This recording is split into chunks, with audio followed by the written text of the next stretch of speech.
9th of November, Rabbi Furst, Pierke Avos.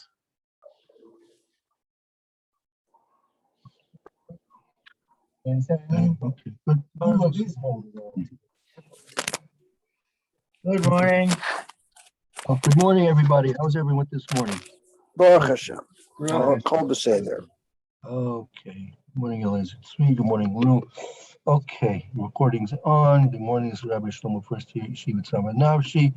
This is our first year here in Yerushalayim, care of Zoom. We are finishing up today, and I'll probably send out another sheet shortly. But we're just going to finish up today. Let's see. Good morning, Rory. How are you today? Good morning, Baruch Hashem. Okay, let's just, we're coming to the conclusion of, so basically, just to make a short recap, the question is, you have an Isser, according to the Rambam, that if there is a non-Jew and he's about to die, for a Jew to save him, it's over a lav, because lav, he's not reyecha, and it's lotzis chanem, you shouldn't favor them, and but however, if there's a chiyuv hakoros or tov, then there's no chanem, you don't have an isser of favoring them, but still apparently the Rambam words it's still a isser lav. So the question is, if a son who has a non-Jewish father and his father's drowning, for example, in the river, can he save him or not? So now we're just bringing a few points to show the relationship of we're talking about Ger now, to his previous blood relatives. Let's say we'll begin here with the Sefer Chassidim, about 2-3 points, right where the red dot is. Odavia, B'Shem, Ivri Sefer Chassidim. Yeah, would like to hear any volunteers? I volunteer. Okay, and I'll relate. We'll read this over. Then we'll integrate it into what we've been learning. Okay, Ba'od Havinu Shem Es Divrei HaSefer Chassidim. So furthermore, we bring in the name of the Sefer Chassidim, Sheger Ha Mevakesh Al Aviv Baal Imo, a convert who requests of his father and his mother, Lo Yoil Lehakal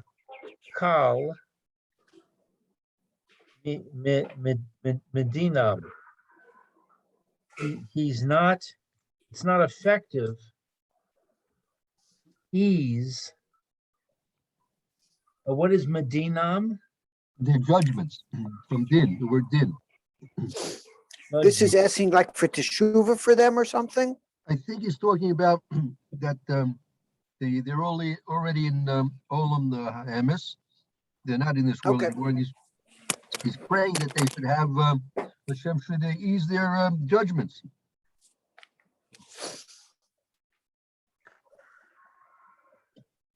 Okay, so Viniyar B'makor Chesed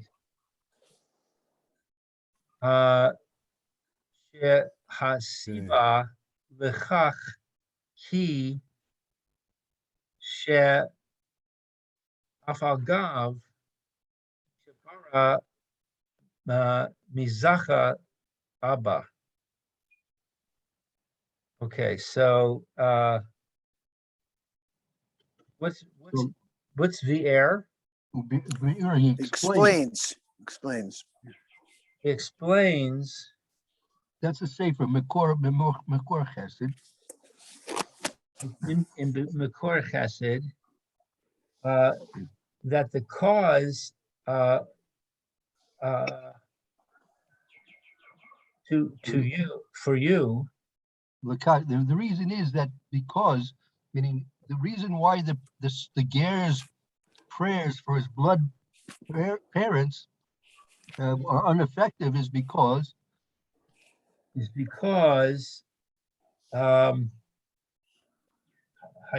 that it is, right. even though that he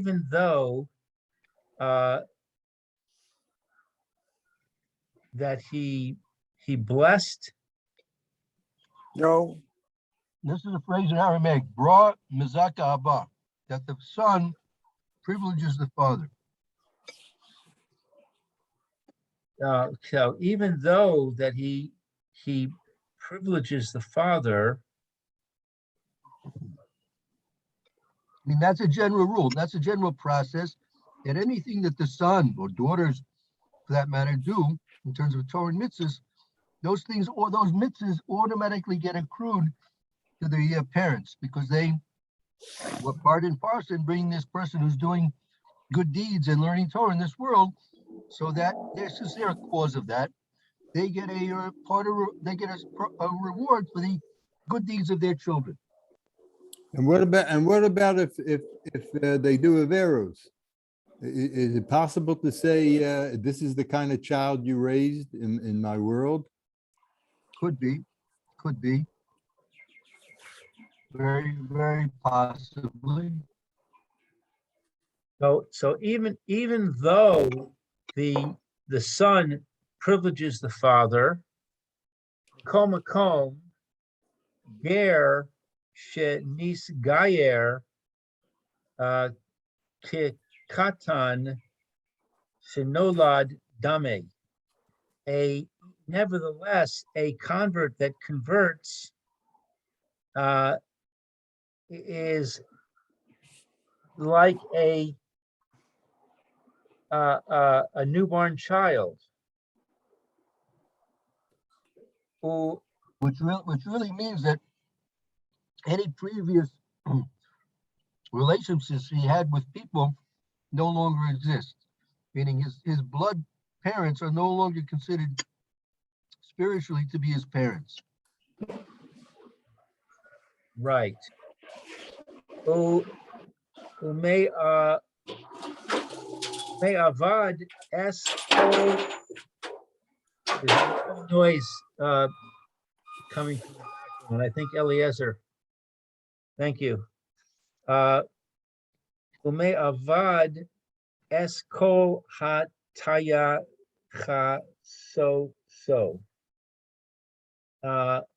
What is may avad? He loses all his yasrichusu. He loses all connection to them.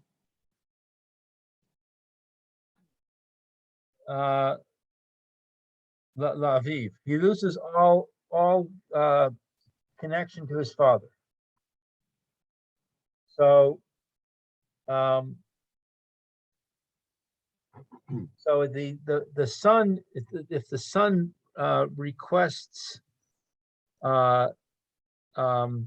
something on the behalf of the father or mother, it's not effective to ease the judgment because even though we have a principle that the son can benefit the father, nevertheless, a convert severs his connection to his non-Jewish relatives. I can't read the Or- text. There. It has no effect. Right. How do I move those pictures to the top or something? Morning, Aaron. I mean, Hear you. Good morning. I does have my that mean- tech does here. My granddaughter. They can hear you. 1 second. We can hear her in the background. I'm just wondering, I mean, why should it be any worse than anybody else? let's say you have these two, you have, Jose and Mary, right? Jose and Mary, and, somebody wants to pray for them, right? There's no prayers which are affected for them at all.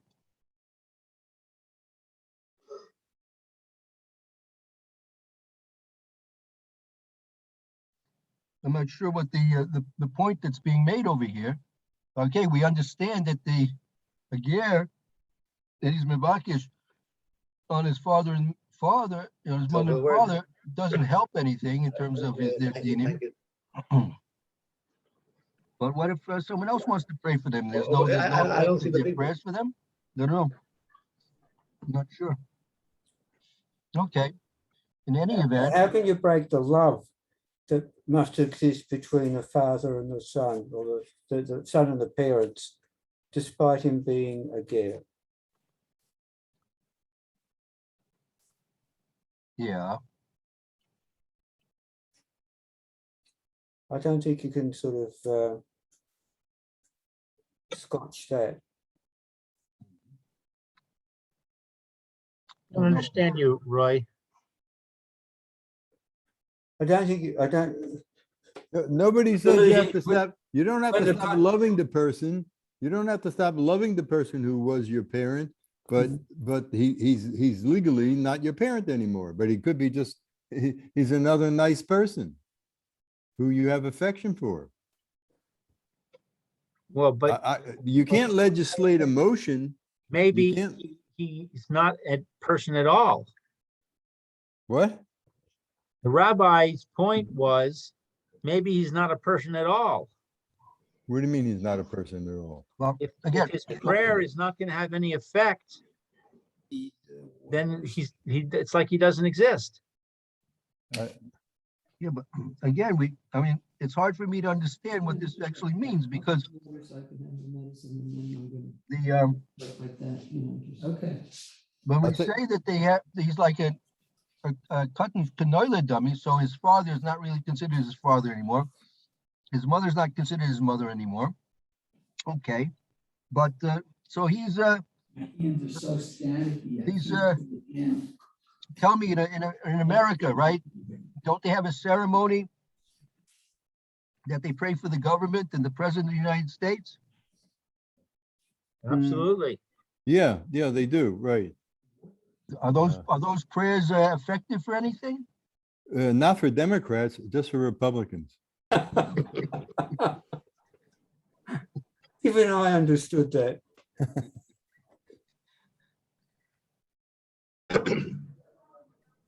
Hmm. So let's take this ger and let's say this ger is praying for the president of the United States. Right. Is his prayer effective for him, for the president? Why not? It has nothing, he's not his father, he's not his former father. He's the president of the United States, of which this ger is a citizen. Okay. But that prayer probably is going to, if it's going to be effective, it's going to be also of benefit to the person who issued the prayer. I'll tell you, I had a direct experience with, there was a ge'eris who was a really great person. She was a doctor of mathematics, etc., and she wrote books. I knew her personally. And she went to Rev Shmuel Kamenetsky and asked, when there's the time during davening when you have to daven for your departed parents, Yisker, she said, I feel, she says, I know they're not my parents anymore, but I still feel, that I want to do something for them. So he said to her, when Yisker, happens, and everybody walks out, you can stay, but don't say anything. Interesting. And I mean, that was a personal experience. I mean, I knew the family very well. They were neighbors. So that was the Eitzah. That was the Eitzah. So because what I learned from it was you can't legislate emotion. Right. You know, you can't say, well, you can't love them anymore. Now that you're Jewish, you can't love them. It's not possible. Right. I understand. That's actually very good, meaning. So when we look at what the Sefer Hasidim says, the Shager Hamivakish Al Avi Ve'imo Lo Oil Hakil Medinim, that the son that's requesting for his father and mother that their judgments should be eased upon them, it's not going to help to ease their judgments. Meaning his prayer is completely ineffective. Okay. Now, well, obviously that's the price you pay for becoming a ger. You know, Right. you have a new family. Right. So, but can't he pray at least as sincerely for them as he does for the president of the United States, who we never met? Well, the point that probably not, because one of the points that they're trying to teach a ger is that you have a new life. You know, you have to make a commitment. You can't be you know, 1 foot here and 1 foot there. You're Jewish now, and you have certain, you know, whatever obligations, mitzvos to do. So you have to give it up. Right. So, I mean, it's like getting married, right? When you have a ceremony and you get married, you're committing yourself to a new life with a person. You're leaving a lot of your parental relationships, whatever. It's not that they're not your parents anymore, but when you get married, that's a new relation, and you have certain new things you have to do. You have to commit yourself to your spouse more than your parents. No, isn't that what one of the conditions? right. Very good. Very good. So you're getting, you know, so I mean, you know, you're not, when you become a ger, you're not getting married to anybody, but you're committing yourself to a lifelong journey. Right. So very good. So I think so based on what you're saying, Barry, maybe we could answer like this: when this ger, why would it be that when this ger prays for the United States of America on Shabbos morning before Musaf, that's apparently going to be somewhat an effective prayer. But if he prays for his formerly blood parents, it's not going to be effective, because really he has, as you said, there's no relationship there between him and his parents anymore, right? Right. But there is a relationship between him and the president of the United States. He's praying. I mean, when we're praying for the president of the United States, we're not doing it for his sake. We're doing it for our sake. Right. We're praying. Exactly. We're praying because he has certain powers, and we're praying that he should be using his powers in a positive way to help us. Right. And also, it doesn't hurt, you know, politically, to have these prayers in the prayer book. It kind of like eliminates, rumors that our hearts are in Israel and we don't care about the United States, all that stuff. So I think there's a political thing too. 100 years ago, we prayed for the Tsar also, for Shalom of the Medina. Yeah, of Esther. course, you have to. Otherwise, you get locked up. So we're really praying for ourselves. It's really not necessarily for them. But here the ger, when he wants to pray for his parents, he's really praying exclusively for their sakes. So that can't help, because there's no relationship between him and them anymore. Right. Okay, good. What Yeah. about a non-Jew who is not the president of the United States? Right. And if a Jew prays for a non-Jew who has no relationship to him, is it effective? You're probably not supposed to do that. That's in the, that would be in the category of lo siskanim. You're not supposed to favor them. But there is, Say you have a debt of gratitude to this person. How about a righteous Gentile? Yeah, so send them a Hallmark card. That's all. Let's say he is somebody that you know and who has helped you, and you find out that he was in an accident, and you want to pray for refuah shalema for him. right, so the Sefer Hasidim, the same Sefer Hasidim, this is in the same, we didn't quote the whole thing, but the same Sefer Hasidim says this exact point. He says, if there's a goy that did toivos liYisrael Yehudim, if there's a goy that did good things for them on the behalf of the Jews, yochel levakish me'akadosh baruch hu she'yikal dinam. You can now, in that case, pray that the Kadosh Baruch Hu should make easy for him his judgments. Yeah, So- but you're not right, exactly. But you don't And- have to. You don't have and to the say a riot- refuah shalema. So well, because we say yeah, if you remember the pasuk in the Megillas Esther, right? It's also part of our prayer, right? That we say Charvana Zocher L'Toyev, right? We say by Charvana that he pointed out to the king Achashverosh that there was a gallows there set ready, and that was the final death sentence for Haman. So because he did that and he was helpful, he was instrumental in killing Haman, so Zocher B'Tov. We remember him for good. We all throughout all generations, we've been making that bracha, and he's been receiving that bracha from all Jewish generations ever since. So yeah, that's if he's doing something good for a Jew. Definitely so. That's a chorus of tov for sure.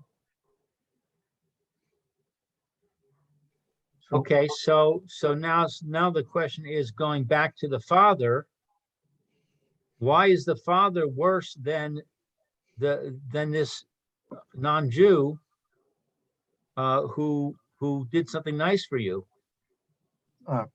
because I would say like this, that if a non-Jew is going to do something to help the Jews, he's doing it because he wants to help Jews. Right? The father of this ger did nothing to do something special for the Jews. He was simply raising a son, like any other person, any other decent person in the world would do. Right? So what's wrong with that? There's no mitzvah in that. We've discussed the Sefer Chavos Levavos, that this is I think in the beginning of Avodas Elokim, the Sefer Chavos Levavos, who lived almost about 1,000 years ago. He explains that in general, people, when they're doing things for other people, they're in general doing things to benefit themselves. Meaning, you have an employer, and he gives benefits to his employees. He's doing it primarily because he wants them to work better. He's doing it because he's going to have happier employees. He's not doing that in any sense directly for himself. He's not doing it in any sense directly for them. He's doing it more directly for himself, the benefits that he gets for being nice to the employees. You have the final example is that he brings down by parents, that parents, all the efforts that parents put into raising their children, and they go to many, many different extremes of various different approaches to mechanic the children, educate the children, raise them properly, give them whatever they need to be successful. They're doing it boils down to they're really doing it for themselves. because parents understand that the children are extensions of themselves, and the children's success is their success, and the children's failure is their failure. So they're really doing all those things, all those tremendous things that the parents do for a child from the very beginning that it's born all the way through its whole lifetime, right? Parents, unless they're thoughtful about it and think they're really doing it because it's a chesed, right? They're really doing it for their own sakes. So he explains there that if a person wants to cash in and turn all those things that he does for the sake of his children into mitzvahs, right? He has to think that he's doing this l'shem chesed. He's not doing this simply because he wants to raise his children to be successful.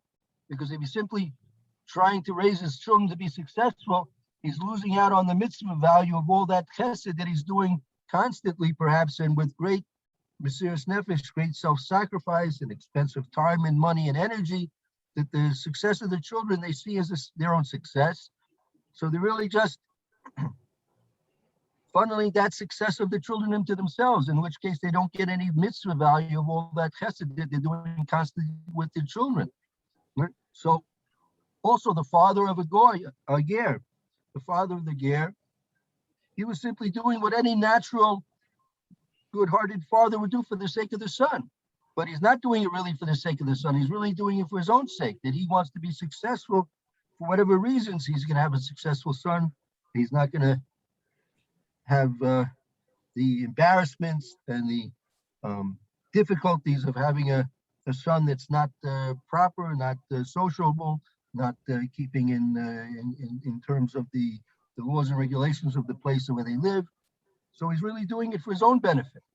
So therefore, there's no relationship after the son is megayer with the father anymore, and there's no real hakaras hatov, because the father was really just doing it for his own sake. He wasn't really doing it for the son's sake. But there's a principle that if somebody benefits me, regardless of his motivation, I still owe him a hakaras hatov. Right, but once he's with Gaia, the relationship ends. Meaning, you can't have the relationship which gives that special connection between the son and the father anymore once he's misgayer. All the hakaras hatov. He's not the father anymore, but he's still somebody who did good for him. He still benefited him. So that's we already mentioned that previously. That's one of the considerations. It could be, since he did benefit, right? So he does have some type of hakaras hatov to the father, right? But nevertheless, right, that doesn't allow the relationship to continue. Once he's misgayer, right, that's brought an end to that relationship. It's over. That's all. When you become a ger, you're reborn. Your father is Avraham Avinu. I mean, what is the ger's name? Right? If he takes a name, so it becomes Yehuda ben who? Avraham Avinu. There's a reason for that. When a ger gets called to the Torah, he doesn't pick a father's name.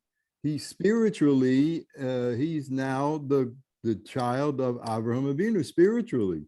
So he has to conduct himself that way.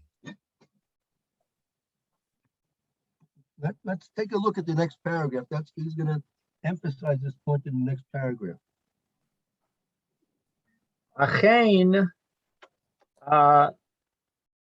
bishvus zakein That's Shilas and Shuvas. The Shilas and Shuvas.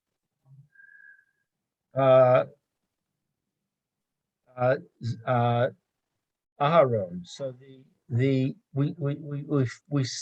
find in the questions and answers in the book called Zakein Aharon. Right. Very good. Nishal Ha'im Ger. The mother of a convert asked, Yachol Lomar. We asked if. Haim is if, not Haim, Haim, if. Right, very Ha'im. good.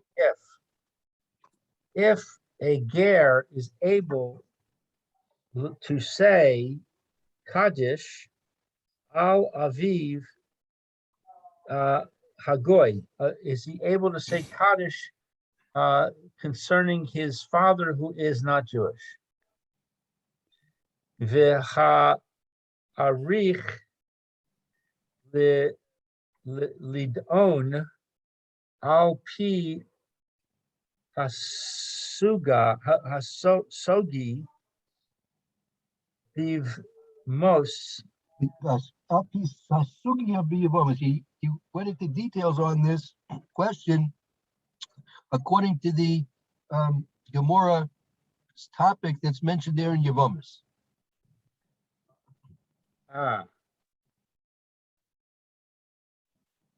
So the word v'ha arich Yeah. means he investigated. No, Ladun is to investigate. Arich was elaborately or extensively. He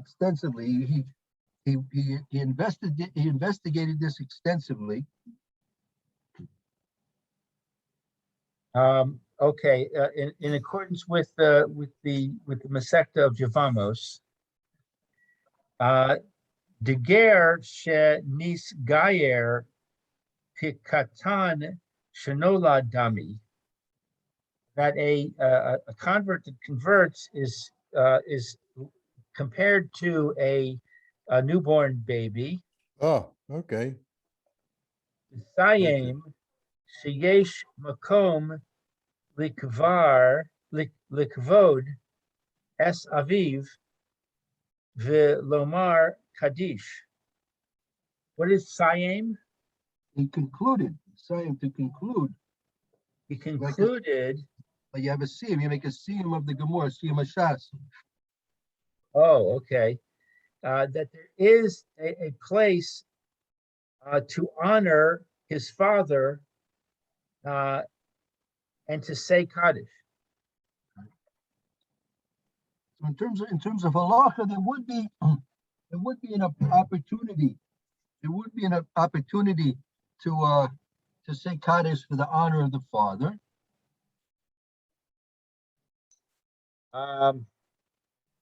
Af kevan shezeh tamo the rabim. Even since, Ash means however. however, since that this, what is tamu? It would be bizarre. The rabbi would be bizarre for the general public. But this would be bizarre for the general public. Yomar Pierke to Halim. Tehillim. Tehillim. To say Pierke, what is Pierke? Oh, Pierke. To say verses of Tehillim, the Ayale Nishamaso, to elevate his soul. Right.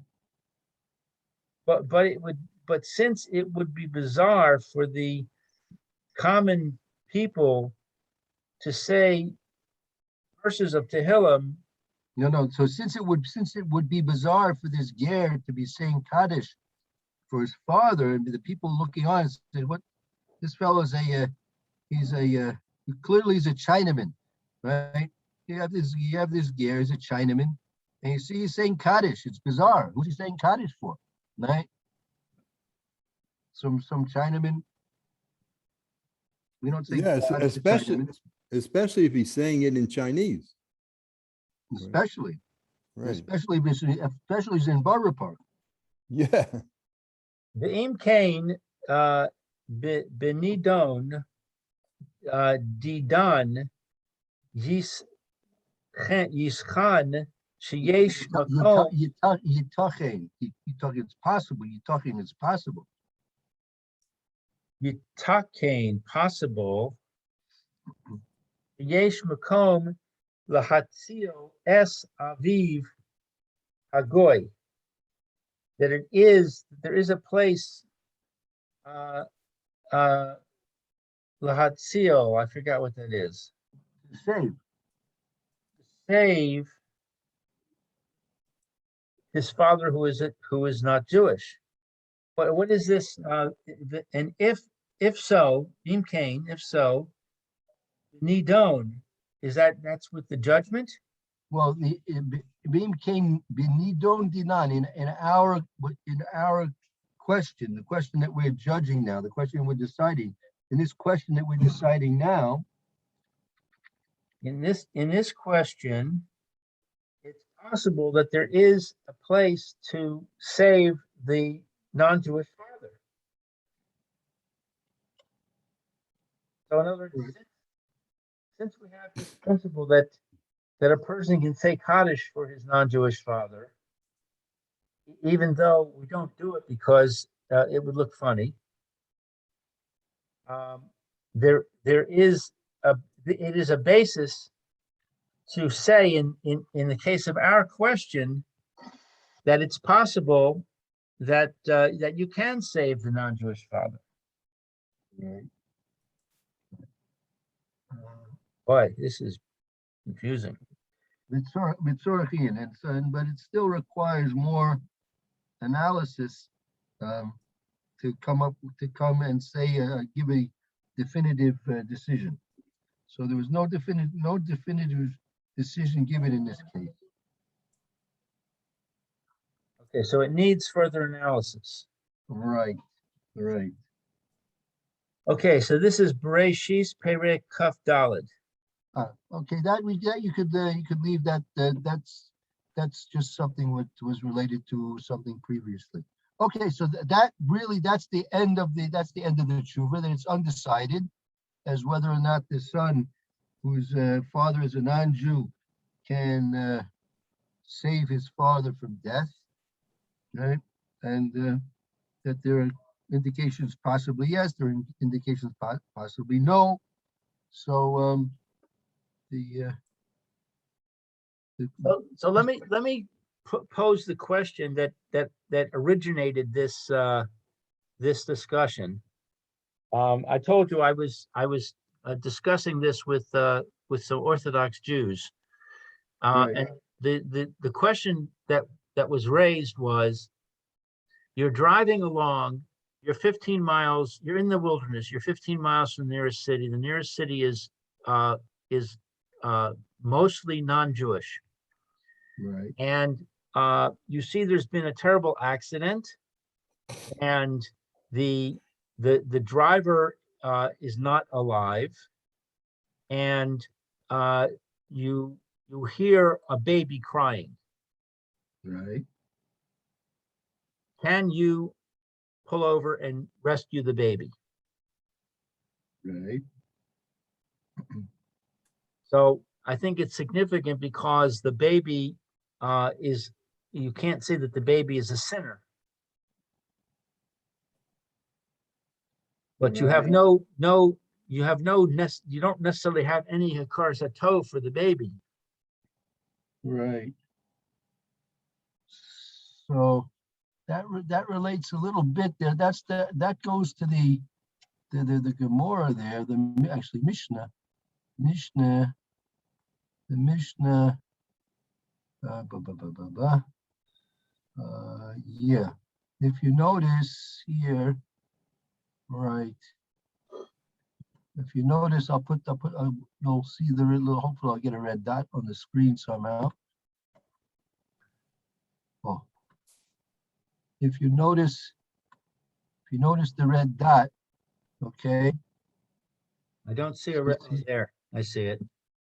Ulai says Ulai Ikar Hatam. You could read that if you want, Lou. Okay, I'm trying to find it. It's on the first page. It's on the first page, about either maybe the fifth citation on the first page, maybe. I see it. Okay, I see it. Okay. Let's see where you are. Okay, v'ulai ikar hatam. Okay, no, maybe start with, let's review it. Start with the beginning of that paragraph. Va'ani shemati. Vani shamati, I heard, velo avin, but I don't understand.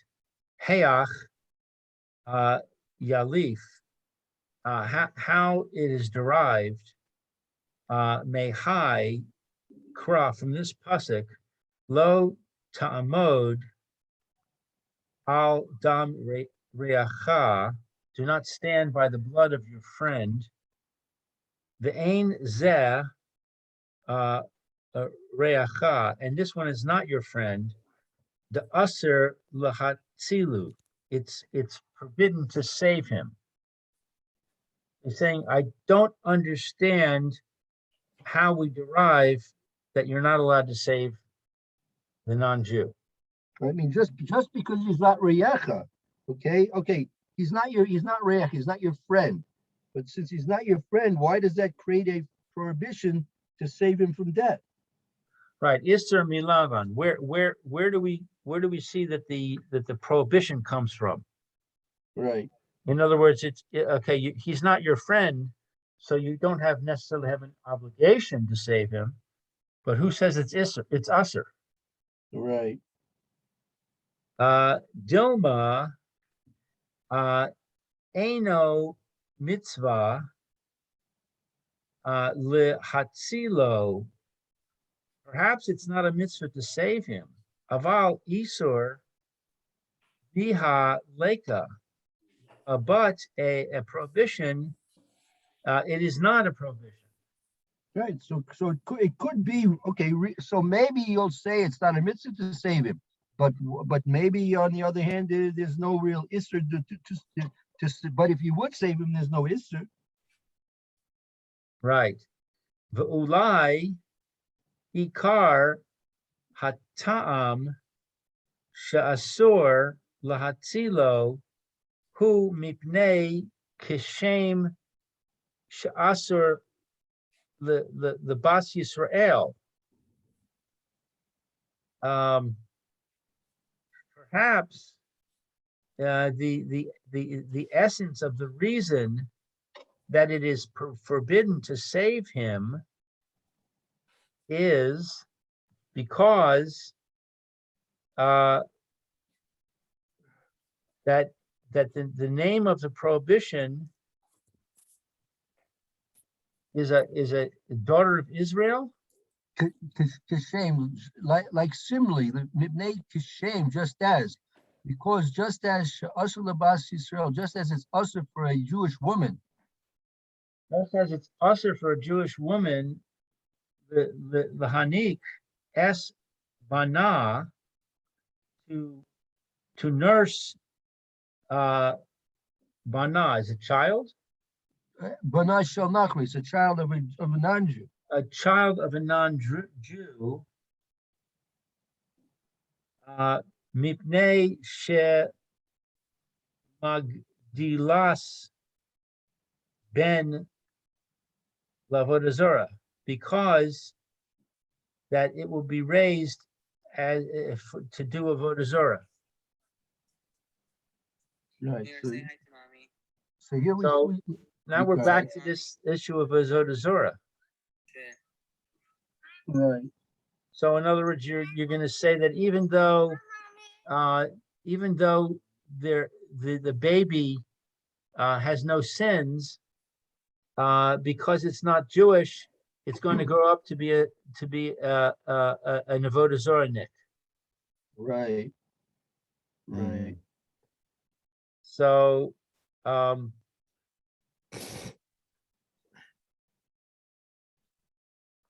that seems pretty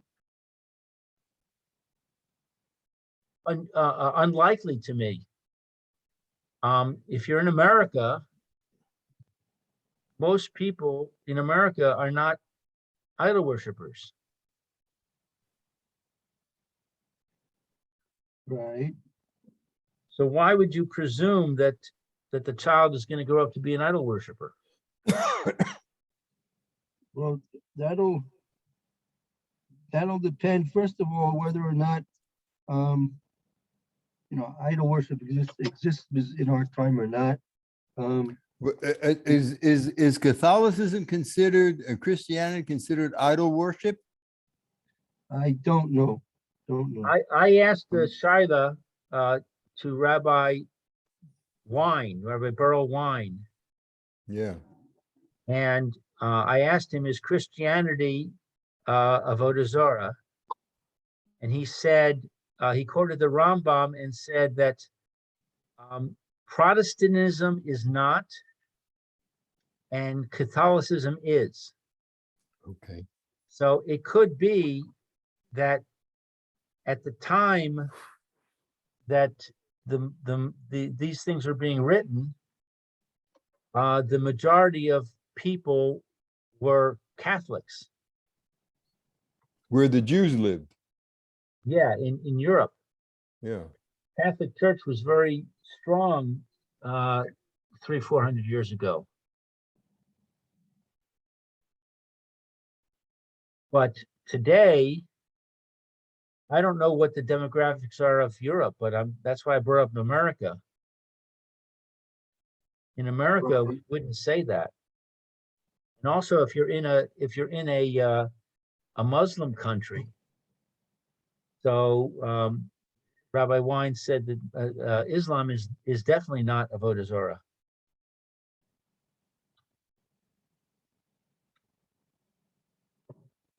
Right. Yeah, so that's a technical question as to where, whether that applies or not. So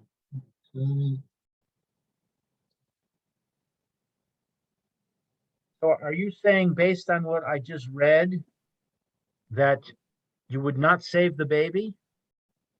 I would think so.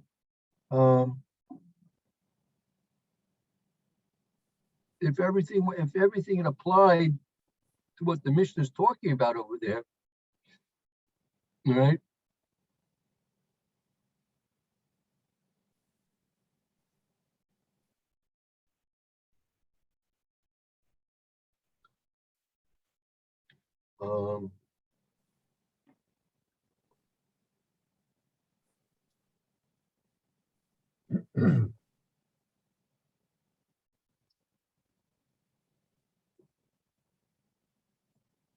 But again, that's technical questions that have to be resolved, whether those conditions apply. But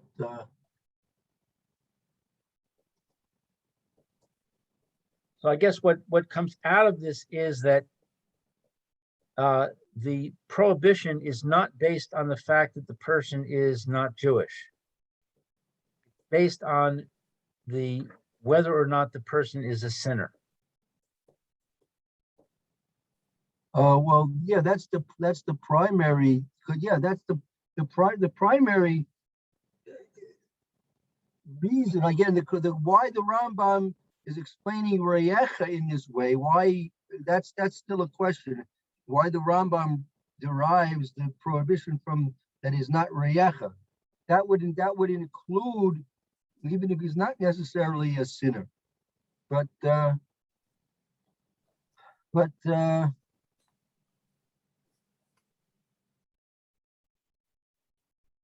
clear. Not clear.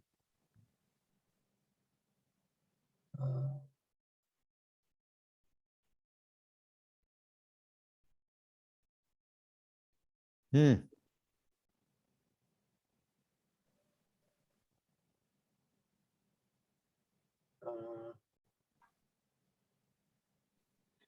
Okay. I can't really say too much more about this because again, because now it really just has to be resolved because of the technical questions involved, right? Right.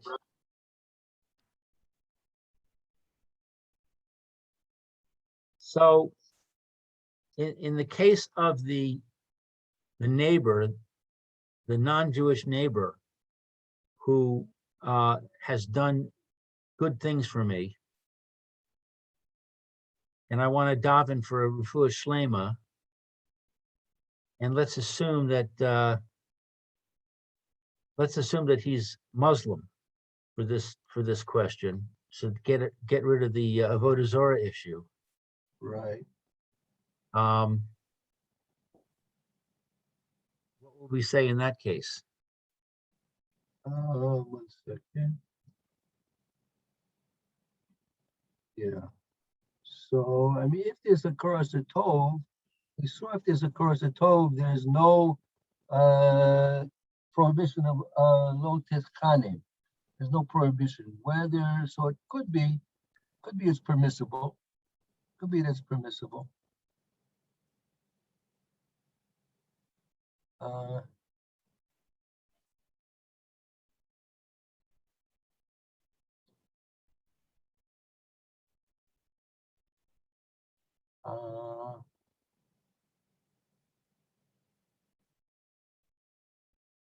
yeah.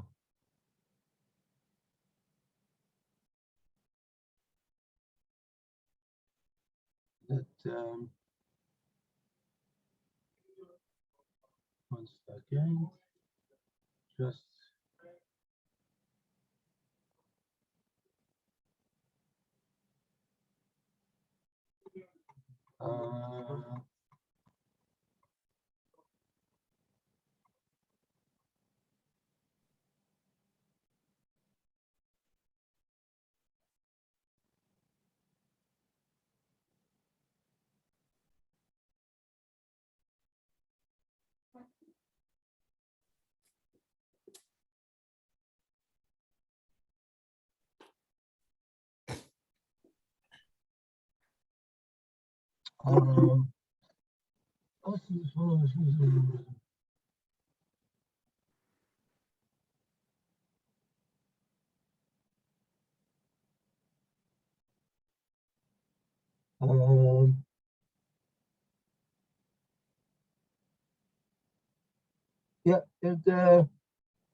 yeah, there are different opinions as to whether or not it's permissible to pray for them. Again, because what the basis of this is also based on the fact that you have to realize as to whether or not they are living lives and their behavior in their lives are beneficial to them, right? Even if they're Oydei Zora, they're idol worshippers, their lives are in fact detrimental to them, and their lives are detrimental to the world, right? But even if we'll say that they're not truly avodah zorah, they're not doing avodah zorah, but if they're leading lives which are not really beneficial to them, so the question is whether or not you can number one save their lives, and number two even pray for them. If they, and we're talking about, and specifically if there's a obligation of a Kurasa Tov, if you have an obligation of a Kurasa Tov. So, Right. Again, we had the example of Yosef. That Yosef did do favors for the priests of Mitzrayim, and then apparently the priests of Mitzrayim, they were obviously involved with the avodah zorah, right? That was before Matan Torah. No, but the Chai Mitzrayim b'nei Noach, the b'nei Noach. What? What I difference don't- does it make whether it was before the Torah was given? Excuse me, Lou? What difference does it make whether or not it was before the Torah was given? No, in fact, it shouldn't make a difference because the b'nei Noach are chayav in obligated in avodah zorah. Right. So that's hard to understand. Because it seems like we've been saying that even if there's a potential for the non-Jew to be over avodah zorah, you can't nurse the baby, and yet here we have somebody who is dafka of over Avodah Zarah, and he is helping them. Right. I don't So, get it. Yeah, so I can't really, at this point, I don't have too much of a defense for Yosef. I don't know. Does anyone to come to the Yosef's defense? Well, I would say, you Well, know, he was operating as an office holder. Yeah. That was not his, so to speak, doesn't have to be his personal opinion. He's the chief operating officer, and he's doing what he has to do to keep all of the different factions working together. Right, okay, but he didn't have to go out of his way and be gracious to the priests of Egypt. Even though he had a obligation of a curse of Tov, he didn't have to go out of his way to express it. Well, but the point is that they were a very powerful financial and political force in Egypt.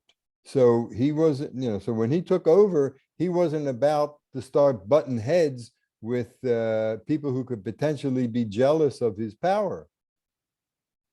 I mean, I think it was politically very smart. So it's like, so I don't think that there was any problems with that. I'm not. I mean, sure. so then can you say that when people came to get corn in Egypt during the famine, that it's a problem for Yosef because idol worshippers came? What was he supposed to do? Make a sign, if you're an idol worshiper, go to the end of the line? No. He told them they have to have bris. They got to get themselves bris milah. That's what he told them. You want food, you got to get bris milah. They went to Pharaoh and said, "What's this guy want from us?" He said, "You listen to him. He's in charge."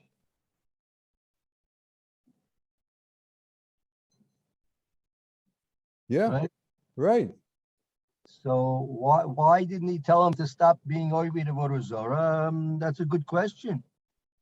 Yeah, I mean, there's certain political realities that that happen.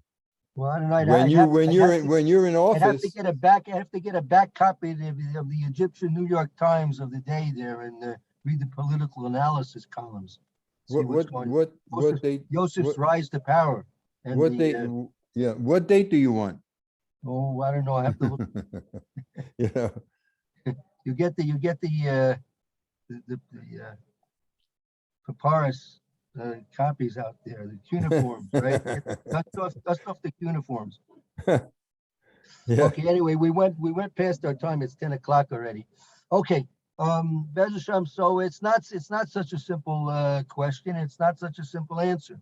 So we'll have to see if anything else comes to fore in one time or another to shed more light. There, as we see, there are more questions than answers, but that's also good. So let's take a little break, and then we're going to continue. Okay. Take a little break, and we'll continue soon in Hilchos, as we started yesterday, Hilchos Hanukkah and Mishnah Brewer. And till Lou, give me a few minutes break here, and Roy, you said have a good afternoon.